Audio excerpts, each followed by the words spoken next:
Bonjour, aujourd'hui on va passer sur la partie front. Du coup, ce qu'on va essayer de faire, c'est de créer une application avec du micro-front. L'idée d'une manière générale, c'est de faire exister ou coexister des différents frameworks sur une même application. Donc, on va créer une application Angular en tant qu'un shell, une application micro-front Angular et une autre application peut-être un React d'une manière générale. Pourquoi on utilise cette approche? Parce que principalement dans notre application, future application qu'on va mettre en place, ça sera principalement Angular qui sera vraiment l'application mère qui va tout hoster. Et derrière, en fait, on peut rajouter d'autres micro-fronts avec d'autres technologies, avec du React, avec du Svelte ou peu importe. Donc, c'est à cause de ça, en fait, on a choisi cette approche. Logiquement, la partie micro-front, aujourd'hui, on peut le faire avec deux approches principales. Si je ne me trompe pas, il y a le Single SPA que vous pouvez regarder en ligne. Peut-être ça sera le cas pour votre développement, mais pour moi, je le préfère pas. Je préfère plutôt le Webpack Model Federation. Et avec Angular, il y a une bibliothèque qui s'appelle aussi Native Federation, qui est vraiment créée par Angular Architects. Donc, c'est lui vraiment qui a mis en place cette bibliothèque. Je me rappelle au départ, donc c'était avec du React, hein, le Model Federation, du Webpack Model Federation qui était créé. Et derrière lui, en fait, il a créé certains éléments et il a préparé des exemples avec plein d'autres frameworks, Svelte, Next.js, peu importe. Mais après, il y avait Angular Architect qui a essayé de adapter cette partie sur Angular. Il a créé sa propre bibliothèque. Depuis très longtemps, on utilise cette partie-là, mais maintenant, en fait, il y a une nouvelle bibliothèque qu'on peut utiliser qui est le Native Federation, qu'on va essayer de l'avoir maintenant. Et l'idée, d'une manière générale, c'est qu'on va essayer aussi d'intégrer ces deux approches, le Model Federation, Module Federation et le Native Federation, et voir comment on peut faire aussi les deux choses. Donc, le React, il sera avec du Model Federation, et après, la partie Angular, toute cette partie, elle sera gérée par le Native Federation, pardon. Du coup, en fait, ce qu'on va essayer de faire, c'est que pour cette approche, comme j'ai déjà expliqué dans l'introduction, donc à chaque fois, je suis en train de choisir une approche pour les différentes vidéos. Donc à chaque fois, parfois, j'utilise ChatGPT, Claude, j'utilise GitHub Copilot. Pour cette fois-ci, ce que je suis en train de faire, ce sera très simple. En fait, je vais utiliser la manière classique, vu que c'est quelque chose de récent. Et sur tout ce qui est front, aujourd'hui, je fais pas très confiance au moment de la création de l'application à ChatGPT ou à Claude, même s'ils sont efficaces, hein. Mais par exemple, je sais très bien qu'il y a des problèmes de compatibilité entre la version du Webpack avec la version du Module Federation, ce genre de choses. Donc c'est à cause de ça, donc je vais suivre l'approche classique. Et après, une fois que j'ouvre mon application VS Code, je vais voir comment en fait avoir l'aide du copilote pour qu'il m'aide pour faire certaines choses. Donc j'ai créé un dossier que je vais appeler Microfront App. Donc ce dossier-là, donc toujours on est sous WSL, je vais tout simplement commencer avec la création d'une première application. On va faire donc ng new et on va appeler cette application Shell. Donc c'est ce qui demande aussi lui hein, dans la description de cet article, mais derrière, en fait, j'ai choisi, en fait, quelques guides que vous pouvez regarder. Donc, c'est celui, en fait, qui a créé la bibliothèque de Module Federation sur Angular. Et, en fait, c'est son site, en fait, Angular Architects. Là, en fait, aussi, il y a la partie Native Federation React Example. Donc, il y a un exemple avec React et le Native Federation. C'est quelque chose aussi qui a été en collaboration avec Jack Jackson. Je pense que c'est lui qui a créé la partie Module Federation. Je ne suis pas certain, mais je suppose que je me rappelle de son nom. Sinon, après, aussi le module qui va nous permettre de faire un exemple pour qui nous permettre de faire de MF, de Model Federation et de NF, de Native Federation. Mais voilà, donc on va pas le suivre pour l'instant. On va faire l'exemple classique. Après, on va voir comment on peut l'intégrer. Et là, vous pouvez voir aussi la documentation au niveau du NPM. Donc, vous pouvez voir qu'est-ce qu'il propose à faire et nous, c'est ce qu'on va faire par contre, de suivre par défaut ce qu'il propose. Et après, pour voir qu'est-ce qu'on peut faire, il y a cet article aussi qui va vous permettre d'avoir deux choses. Comment vous créez ça avec le moderne Angular, c'est-à-dire que le standalone avec le nouveau ES Build. Et après aussi, là, la deuxième partie, il va vous montrer un petit peu comment vous pouvez avoir un multi-versioning and multi-framework solution with Angular Element and Web Component. Et après, combining Native Federation and Model Federation, SSRS and hydration with Native Federation for Angular. Donc, on va voir tout cela, en fait, au fur et à mesure de notre développement. Donc, je vais lancer notre première application. Donc, ça sera le Shell. Pour expliquer un petit peu c'est quoi le shell, donc normalement le shell, ça sera l'application qui va hoster le microfront. Donc ça sera vraiment tout simplement cette navigation. Et derrière, en fait, dedans, on va à chaque fois lancer une autre application.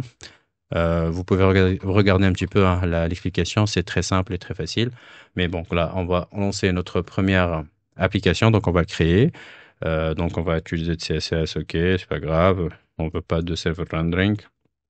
Et là, le temps qu'il crée son application, donc je vais vous montrer un petit peu comment on va faire pour transformer le shell en tant qu'un shell et après le microfront en tant qu'un microfront et c'est quoi la différence entre les deux. Donc aujourd'hui, on a ce shell host, donc celui qui va avoir donc la partie où on a toute la partie qui va importer les autres microfronts. Donc et là, on a un microfront remote, un microfront remote et ces deux microfronts en fait, ils vont tout simplement être importés par quelque chose qui est appelé remote entry.js pour la partie module federation ou .json pour la native federation.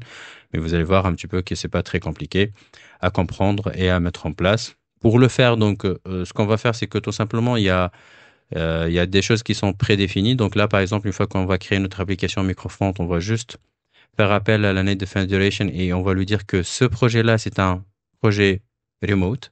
C'est un microfront. Et lui, il va rajouter par défaut comme le webpack.configuration, mais pour notre cas, c'est le federation.config.js. Et on va essayer de voir qu'est-ce qu'il y a dans cette configuration. Donc là, si je suis un microfront, je vais tout simplement mettre le nom de mon microfront, l'exposer. Je vais dire quel composant que je vais exposer, l'emplacement de ce composant-là. Après, au niveau du shared, je vais tout simplement mettre ce que je vais partager. Et là aussi, au niveau de skip, ce que je ne veux pas partager. Je me rappelle, avec la première version du module Federation avec Angular, de la part de Angular Architect, il y avait quelques soucis de partage, de shared, surtout sur certaines bibliothèques. Comme je ne sais pas si vous allez utiliser de Kendo UI ou de ce genre de choses, il y avait pas certainement, je suis certain que on a rencontré plein de problèmes dans ce genre de choses. Donc là, on voit que l'application elle a été bien créée. C'était notre première application Shell. Maintenant, ce qu'on va faire, c'est qu'on va créer aussi une application qu'on va l'appeler MF1, donc Microfront 1. Donc, on va mettre MFE1, voilà. Donc, et là, donc, on a notre Microfront 1. Donc, on va le créer aussi. Donc, de CSS et aussi pas de server rendering pour l'instant. Donc là, on va lancer la création aussi. Donc, je continue l'explication. Après, une fois qu'on a terminé cette partie remote, vous avez vu, hein, c'est pas très compliqué. C'est tout simplement de rajouter cette commande et normalement, elle va vous faire le nécessaire. Après, par la suite, en fait, le Native Federation Setting Up the Shell, c'est-à-dire qu'on va mettre en place la partie Shell. Et au niveau du Shell, ce qu'on va faire, c'est qu'on va regarder un petit peu la même remarque, donc c'est-à-dire que la même commande, en fait. Mais là, on va dire que c'est du Shell, c'est pas du remote. Et ça sera un dynamic host. C'est quoi dynamic host? En fait, il y aura un fichier de configuration où on va mettre tout simplement tout notre host. Contrairement à la partie Model Federation auparavant, elle, tu as besoin, je vais vous montrer un petit peu rapidement, tu as besoin de mettre en place tout ce que tu as dans ton config sur remote et tu mets exactement, mais si vous voyez, donc c'est le remote.js. Par contre, ici, lui, il a besoin de lancer le petit truc federation manifest.json, il va récupérer tout ce que vous avez défini. Donc, c'est une approche plus moderne, disons, plus idéale, surtout pour quelqu'un qui va faire du Angular plus que d'autres choses. Si vous allez faire que du React, Svelte, tout ce qui est ce genre de lightweight bibliothèque, je pense vous pouvez opter vers le module Federation. Il y a même la configuration officielle, la documentation officielle que vous pouvez regarder. Mais sinon, voilà en fait ce qu'on va faire pour cette partie-là. Donc là, en fait, ce qu'on va faire, c'est qu'on va se positionner déjà sous le premier dossier qui est MF1. Donc là, on va faire CD MF1. Voilà, donc CD MF1. Voilà, et du coup, derrière, on va faire notre premier test. On va faire un ng-serve pour être sûr que notre application, elle va bien lancer sans aucun souci. Donc là, en fait, on va lui dire non. Et là, en fait, on va voir qu'est-ce que ça va donner comme résultat. Donc sinon, en fait, après, les modifications sont très simples. Vous voyez donc là l'exemple qu'il est en train d'expliquer. Donc vous avez un shell qui sera en fait le home, flight et la navigation. Ça, c'est le remote. Et vous voyez comment directement il va hoster le remote sous le shell qui est en fait le home. Donc là, notre application vient d'être lancée. On va juste tester cela. Donc on voit très bien qu'elle est sur le port 4200. Ce ne sera pas le cas après, mais voilà, ça marche. Il n'y a pas de souci. Donc on va arrêter cela.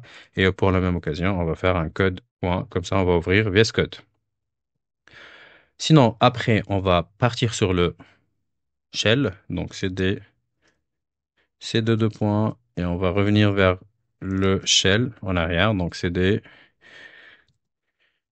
Shell, pareil, on va faire un ng-surf, regarder ce qu'il donne comme résultat et aussi ouvrir la solution au niveau du VS Code pour vous montrer un petit peu comment ça se passe par la suite.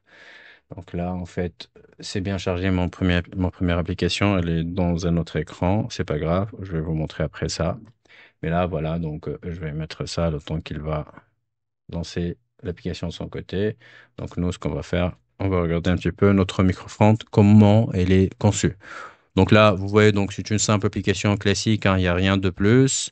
Derrière, en fait, on a un document qui n'est pas encore généré. On va le générer, mais normalement, ça va apparaître le federation.config.js. Mais pour l'instant, on n'a rien vraiment de spécial dans cette partie. Donc là, on va juste attendre que tout cela va être lancé et on va voir derrière ce qu'on peut faire. Donc, je pose un petit peu la vidéo, il faut qu'il termine le chargement de l'application et je vais reprendre. Du coup, on voit très bien que là, maintenant, il vient de terminer. Donc, on a l'application Shell, Hello Shell, et on va voir après comment on va adapter tout cela pour que ça s'incorpore avec le microphone. Donc, je vais arrêter et je vais quand même lancer notre... Donc là, on va CTRL-C, on va lancer le VS Code dans une deuxième instance pour la partie Shell. J'ai pas créé de workspace pour l'instant, c'est pas grave, c'est juste pour des raisons de la démo. Mais vous, si vous voulez faire quelque chose, vous pouvez créer un workspace et vous pouvez mettre les différents parties dans le même écran. Donc là, en fait, on va laisser le shell à côté. On va réduire cela et on va reprendre un petit peu avec les instructions pour transformer cela avec en tant qu'un microfront. Donc la première étape, ce sera quoi? La première étape, elle sera d'installer le Native Federation. Donc on va tout simplement installer cela. Donc on va faire ça comme ça. Derrière ici, au niveau de mon terminal, je vais lui dire, il faut que tu m'installes le Angular Architects Native Federation. Une fois qu'il installe cela, ce qu'on va faire, on va lancer le ng Angular Architect pour voir un petit peu comment on peut le faire. Donc là, je vais le lancer. Donc, il va l'installer sur le dossier. Pour que je gagne de temps, je vais le faire aussi de l'autre côté de la partie app host. Comme ça, en fait, quand on va reprendre la partie shell ou host, pareil, hein, pour moi, c'est la même chose. On aura les deux qui sont bien enregistrés et on n'a pas besoin de refaire la même chose par la suite. Donc là, je vais poser la vidéo, installer cette partie sur les deux et après, je reprends pour vous expliquer ce qui reste. Là, on voit très bien qu'il vient de terminer. Donc, bon, je vais élargir un petit peu comme ça pour que ce sera plus clair. Donc, tout simplement, maintenant, ce qu'on va faire pour un microfront, on va tout simplement copier cette commande, la mettre ici. On a bien utilisé le même nom, en fait, un MFE1, mais après, vous pouvez faire ce que vous voulez. Et je l'ai mis sous le port 4201. Et là, en fait, je vais lancer la partie remote. Comme ça, il va le mettre en place. Et pareil, sur la partie shell, je vais le faire de la même chose. Je vais faire la même commande pour qu'il nous permette de accélérer un peu et faire l'installation des packages nécessaires une fois qu'on va faire notre test. Donc, on voit très bien que là, on a le federation.config.js. C'est le document qu'il vient de rajouter. Il a mis à jour l'angular.json, le package.json, le src main.ts. Et voilà, en fait, on va voir qu'est-ce qu'il a fait comme modification. Là, vous allez voir que c'est assez simple, en fait. Déjà, il sait très bien que le name c'est MF1. Il a exposé le component par défaut. On a un standalone component ici. Et là, en fait, il y a la partie shared. C'est pas grave. Et derrière, en fait, tout ce qu'on peut skip au niveau du package qu'on veut pas vraiment les intégrer. Et sinon, en fait, donc, au niveau d'une autre package management, on va pas le regarder, mais on va juste regarder la partie, on a Bootstrap qui est vraiment là. Et après, on a le main.ts. Et là, voilà, vous allez voir que ce qu'il est en train de faire, il est en train de initialiser le init federation. C'est là, en fait, où tout se passe. Donc, là, il va récupérer peu importe ce que vous avez à exposer ou même à intégrer dans votre application. Donc, il explique un petit peu ici, c'est quoi le rôle de init federation.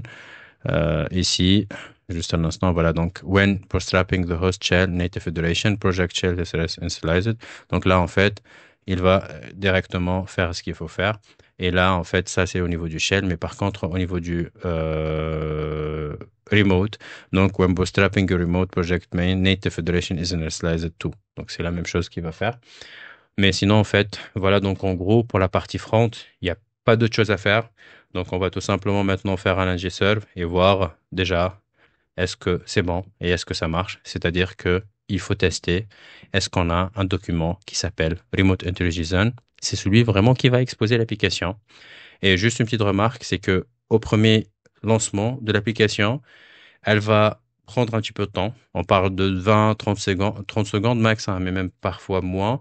Mais ça, c'est juste une seule fois. Après, ce sera au niveau du cache.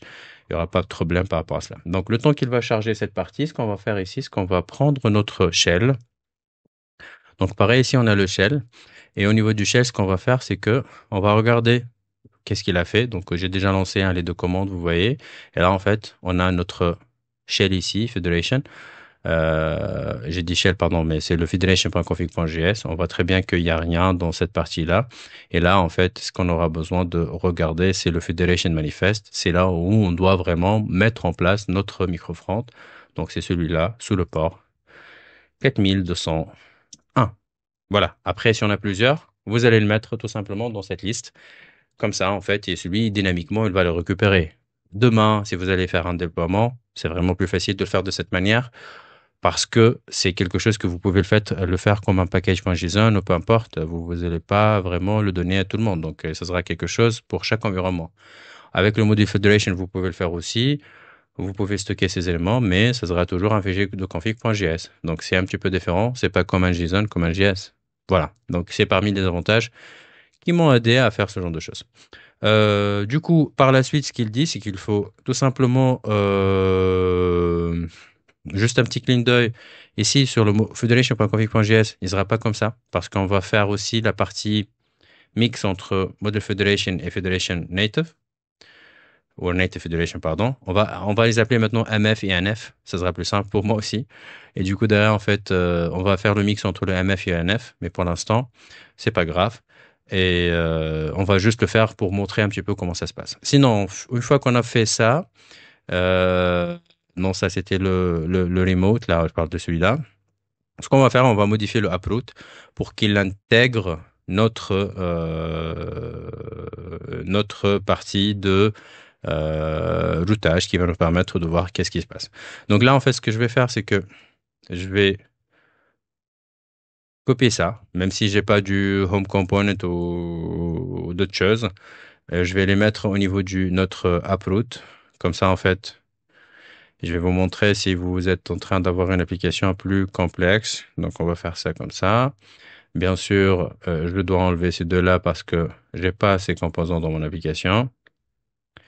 Même si peut-être on peut, est-ce qu'on peut copier de la même chose? On va faire un home.component. Non, c'est pas grave pour l'instant.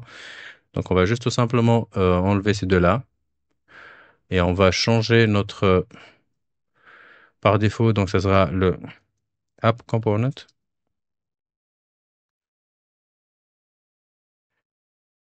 Donc, on va voir là. Bon, ok, je viens de faire une petite erreur. Voilà, là, c'est bon. Là, on va enlever cette partie parce qu'on n'a pas du not found pour l'instant. Et pour celui-là, en fait, on va l'appeler MFE1. Et là, en fait, ce sera notre remote qu'on va le mettre en place. On va mettre ça routes. Parce qu'au niveau de notre app.config, je pense que c'est marqué en tant que routes ici. Exemple. Très bien. Donc là, je pense que c'est bon. Je vais modifier un petit peu l'HTML ici parce que vraiment, je veux pas que je vois tout cela. Je vais tout simplement faire, bon, tout simplement ici. On va garder que le router. Et hop. Donc là, on va voir derrière qu'est-ce qu'on peut faire dans cette partie. OK. On va enlever tout cela et on va faire shell, shell navigation. Voilà. Je vais l'améliorer par la suite, c'est pas grave, hein. Donc là, on a tout ce qu'on veut. Ce que je vais faire, c'est que je vais commencer par voir est-ce que notre localhost 4201, il marche. Parce que j'ai déjà lancé. Espérons qu'il n'y a pas de souci. Donc là, c'est notre MF1. OK, très bien. Et je vais faire maintenant le test avec le remote entry. Remote entry.json. Voilà, donc on voit très bien que voilà, notre JSON est dispo. Très bien, top. Et là, maintenant, on va lancer cette application. Je ne sais pas si j'ai oublié des étapes parce que je ne l'ai pas suivi. Donc, je vais juste regarder ce qu'il demande. Voilà, donc là, c'est le router. Et là, il demande qu'on lance simplement. Donc, on va déjà lancer pour voir un petit peu est-ce que c'est bon ou pas. On a modifié le manifeste avec les différents URL. On a modifié le router. On a laissé juste le router outlet au niveau de notre app root et notre app component, pardon. Pourquoi app component.html, je veux dire. Pourquoi? Parce que en fait, je vais pas avoir le même composant qui se répète deux fois au moment où j'ai défini notre navigation parce qu'elle va nous ramener cela directement. Mais voilà, vous allez voir que normalement, elle va faire shell navigation, et après, par la suite, elle va faire d'autres choses. Mais c'est pas grave pour l'instant. On va voir qu'est-ce que ça donne. Donc, ça prend un petit peu de temps, 10 à 15 secondes, je pense, maximum. Et derrière, après, on va voir comment ça se passe. Vous avez vu, en fait, hein, une fois que vous êtes en train de faire les choses manuelles, ça prend un petit peu plus de temps que d'habitude. On est à peu près à 20, 15 minutes maintenant au niveau de la vidéo. Pour faire un petit simple exemple. Bon, j'ai fait une petite longue introduction au départ, mais voilà. Euh, Vous voyez un petit peu aussi côté temps, c'est pas vraiment top toujours de faire les choses manuelles une fois que vous êtes habitué à utiliser un copilote au niveau du VS Code ou d'autres choses. Donc voilà, vous voyez donc chez Navigation. Pourquoi? Parce que c'est le composant qui fait l'appellation lui-même, c'est pas grave pour l'instant. Et le plus important, c'est de me faire MFE1. Et là, donc logiquement, je dois avoir apparaître mon microfront. Donc vous voyez là, le chain Navigation chez la navigation. Là, j'ai pas encore enregistré, c'est pas grave, je vais le faire. Donc là, on a notre chaîne navigation et derrière, en fait, on a notre microfront. Donc c'est lui qui est vraiment aujourd'hui en train de, et vous avez vu que quand j'ai enregistré, donc il a rechargé. Donc vous voyez, c'est le microfront qui tourne plus la navigation qui est en haut. On va demander à Copilot qui nous aide à améliorer cette application pour la rendre en tant que un menu de navigation sans aucun d'autre chose. Très bien, du coup, donc je pense qu'on a vraiment terminé par rapport à cela. Ce que je vais faire maintenant, je vais basculer sur une deuxième étape où je vais vous montrer un petit peu comment on va transformer notre application MF1 plus Shell et on va rajouter maintenant un composant React qui a l'habitude de fonctionner que avec du microfront. Merci beaucoup. Mais je pense avant de passer à la partie React, peut-être on peut améliorer un petit peu notre chain navigation. Donc pour cela, ce qu'on va faire, on va utiliser Copilot. Là, je suis très bien sur le chain navigation, je vais dire. Là, en fait, je vais lui rajouter quoi? Je vais lui rajouter. Bon, là, je vais vous montrer un petit truc. Je sais pas si je l'ai déjà montré avant. Donc là, au lieu d'écrire, on peut utiliser micro. Ça a mis un petit peu de temps pour qu'il s'ouvre aux premières parties. Maintenant, il est actif. Can you help me to transform this application into a navigation application? It is an app component. I need to have in it something like a home and another entity called microfront as a navigation. And I need it with the navigation bar, with a picture, with someone log it in. And when I click on that picture, he will show me two links to login and log out. Something like this, very simple. Can you help me with it? Have a look at all my application, not only the file app component.html. Thank you.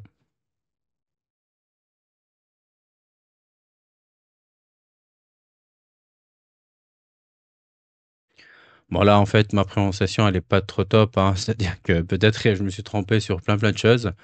Là on va voir est-ce qu'il va être top, est-ce qu'il va nous créer quelque chose de très très joli. On va voir rapidement. Là j'ai utilisé le chat hein, comme ça je peux regarder ce qu'il demande à faire. Mais petit à petit en fait on va le faire avec le Edit with Copilot. Mais voilà on voit très bien qu'il a commencé déjà à proposer certains éléments. Bon voilà. Donc, ce que je vais faire, c'est que je vais copier ça. Je vais le corriger quand même un petit peu et je vais le mettre sur le edit et on va voir qu'est-ce qu'il va faire. Là, ce qui est bien, c'est que ici, euh, moi, je vais lui donner en fait les éléments dont il a besoin. Il doit savoir que c'est un truc comme ça, app component, app root. Je vais rajouter aussi le app component. Donc, app component.ts, app component.css. Et peut-être Upload, c'est bon. Ok, top. Bootstrap, bon, bref, non. Bon, je vais laisser comme ça pour l'instant. Can you help me with it? Have a look at all my application, not only the add all my application. Thank you. Voilà, c'est la partie en trop que je l'ai rajoutée. Donc, je vais lui donner le même message. J'ai pas lu au départ, mais vous comprenez un petit peu pourquoi maintenant j'ai pas vraiment l'habitude d'écrire. Parce que dès qu'on a commencé à avoir ce genre de petit, sachant que je fais pas de dev depuis un petit moment, mais voilà, donc c'est un petit peu compliqué, hein, avoir un micro, ça aide trop, j'imagine. Donc voilà, on va voir qu'est-ce qu'il demande à faire. Du coup là, sure, I can help you to transform application into a navigation application with the specific features. Here is the necessary changes. Donc tout d'abord là, au niveau du AppRoot, ce qu'il a créé, il a créé quelque chose qui s'appelle Home Component. Ok, très bien. Donc et là, en fait, il va laisser celui-là comme il est. Après, ce qu'il a fait, donc il a rajouté un App Component et au niveau il a modifié le App Component pour qu'il sera en fait ici le Common Module. Et là, on est en train de faire le Route Outlet, Common Module. It is open, is menu open, toggle menu, ok, très bien. Là, par la suite, le app component, donc on a vu qu'il a rajouté cette partie. Voilà ce que je vais faire après. Le component HTML, donc il a rajouté router link, home, microfront, user menu. Et là, en fait, il y a l'utilisateur avec login et logout. Ok. Et après, le app component.css, il a rajouté un petit peu de CSS. Nice. App component.ts, pardon, home component.ts, donc il a rajouté cette partie. OK. Et après, on a le welcome to homepage. Voilà, ça c'est le homepage. Et après, le home component.cs. Voilà, bon. Je ne vais pas vraiment regarder un petit peu plus. Je vais activer, dire que c'est OK. Après, bien sûr, il faut que j'enregistre tout ça. Pardon, je pense qu'il y a Bixby sur mon Samsung qui vraiment détecté que je parlais avec elle. Et du coup, là, en fait, on enregistre tout. Et là, en fait, on va voir qu'est-ce que cela va donner en mode live. Voilà, bon, c'est pas top, hein, mais on va voir que pour l'instant, ça nous a pas pris beaucoup de temps de le faire. C'est même pas des éléments qu'on peut les voir. Voilà, login, logout, microfront et home. Et là, en fait, on va mettre ça par défaut. Elle va nous ramener le hello to welcome to homepage. Là, on voit pas qu'il est en train de me faire cela. Je vais voir pourquoi, juste rapidement. Hop. C'est à quel niveau ça? C'est au niveau du app HTML? Non? Oui? Non, c'est pas cette application déjà. Donc, on va reprendre ici. C'est notre mock front, c'est celui-là. Très bien. Bon, Open Editor, on enlève cela. On regarde un petit peu qu'est-ce qui se passe ici. Et là, au niveau du app component, oui, je vois que le router link, il marche pas. Donc, est-ce que j'ai bien enregistré? Et je vais refaire un petit test. Peut-être que moi, il se trompe. On va juste faire un contrôle R pour voir hein, si vraiment c'est ça le problème. Mais j'ai pas l'impression quand même que ça marche. Hein. Donc là, voilà. Donc le user, ça va. Mais par contre, pour le reste, ça marche pas. Donc, ce que je vais faire, je vais dire the router link is not clickable. Bon, j'ai oublié que j'ai un micro. I did just test my application and it looked like the router link is not working. When I click into the menu, nothing is happening.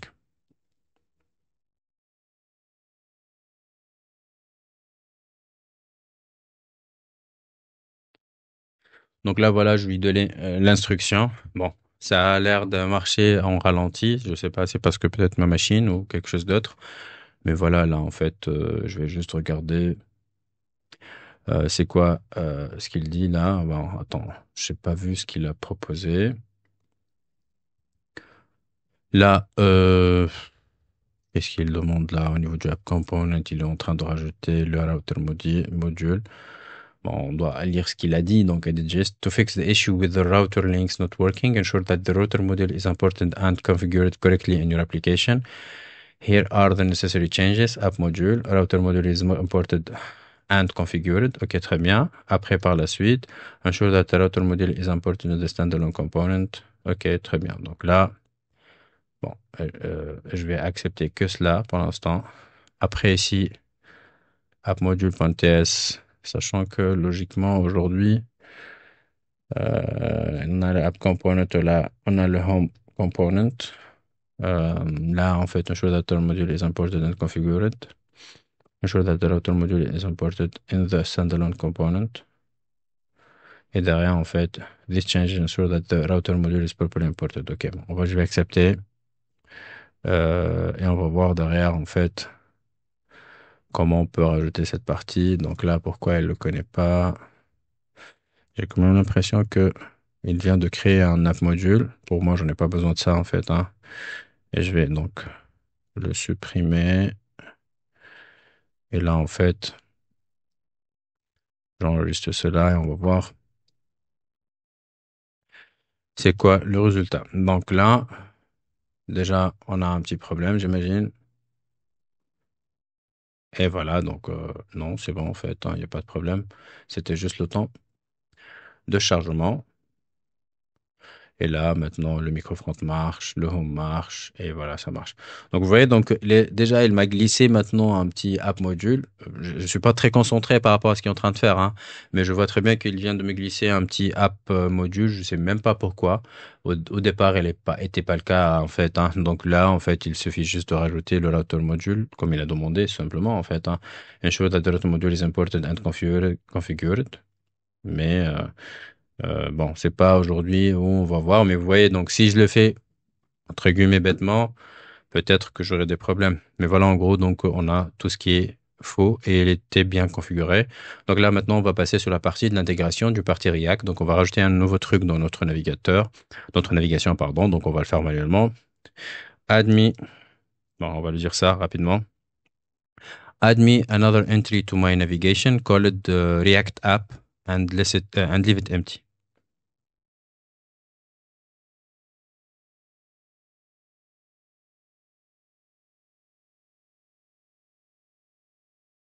Donc là, je lui dis qu'il faut nous rajouter un truc. Donc React App, c'est bon. App Router, donc il vient de le rajouter. Euh, Sachant que pour l'instant, j'ai pas un React App, hein, mais ça, je vais pas l'accepter. J'aurais besoin juste de la partie HTML ici, donc je vais l'accepter. Top. Et derrière, normalement, on va voir est-ce qu'on a toujours le bon résultat. Et là, je pense que c'est toujours le temps de chargement. Voilà, donc React App, il n'y a rien pour l'instant. Le microfront, ça marche. Home, ça marche. Et on a le user ici. Donc là, en fait, le React App, ça marche pas. On va essayer d'intégrer rapidement d'une manière très fluide. Donc là, maintenant, si on regarde la documentation officielle, on va voir comment ça va se passer. Donc, juste, je pose la vidéo et je reprends dans un instant.